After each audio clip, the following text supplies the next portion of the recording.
भक्त प्रहलाद की कहानी भारतीय पौराणिक इतिहास में अटूट विश्वास, अनशेकेबल फेथ और बुराई पर अच्छाई की जीत का सबसे बड़ा उदाहरण है।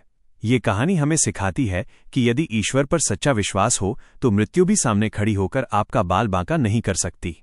यहाँ भक्त प्रहलाद की कहानी विस्तार से दी गई है। 1.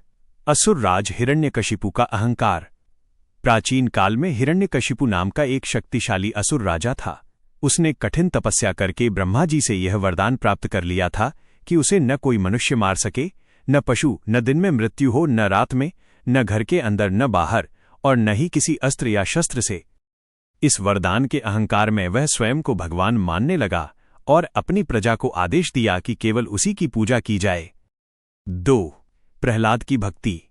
हिरण्यकशिपु के घर में ही एक बालक का जन्म हुआ जिसका नाम प्रहलाद था। जब प्रहलाद अपनी माता के गर्भ में थे तब उन्होंने देवर्षि नारद से भगवान विष्णु की महिमा सुनी थी। इसी कारण राक्षसों के कुल में जन्म लेने के बावजूद प्रहलाद परम विष्णु भक्त बने। वह हर समय ओम नमो भगवते वासुदेवाय का जाप करते रहते थे। जब हिरण्यकशिपु को पता चला कि उसका अपना पुत्र उसके शत्रु विष्णु की पूजा करता है तो वो क्रोध से पागल हो गया। 3. प्रहलाद की परीक्षा और अत्याचार।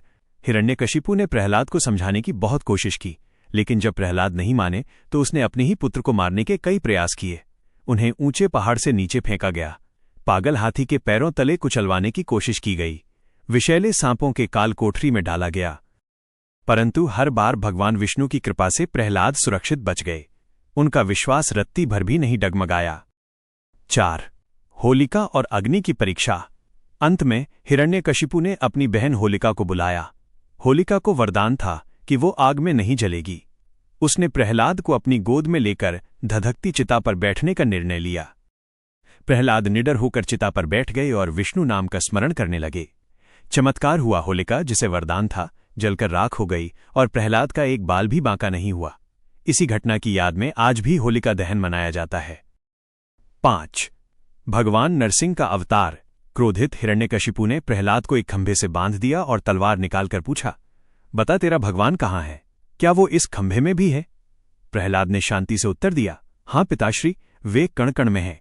जैसे ही हिरण्यकशिपु ने खंभे पर प्रहार किया, खंभा फट गया और उसमें से भगवान नरसिंह आधा शरीर सिंह और आधा मनुष्य प्रकट हुए। वह न पूर्ण मनुष्य थे न पशु। उन्होंने हिरण्यकशिपु को दहलीज पर बैठाया, न घर के अंदर न बाहर। उसे अपनी गोद में रखा, न भूमि पर न आकाश में। संध्या के समय वध किया, न दिन में न रात में। अपने नाखूनों से उसका सीना चीर दिया, बिना किसी अस्त्र शस्त्र के। निष्कर्ष। भक्त प्रहलाद की कहानी ये सिद्ध करती है कि विश्वास, फेथ में इतनी शक्ति है कि वो पत्थर से भी भगवान को प्रकट कर सकता है। प्रहलाद का विश्वास अंधविश्वास नहीं, बल्कि एक गहरा आत्मविश्वास था कि सत्य की कभी हार नहीं होती।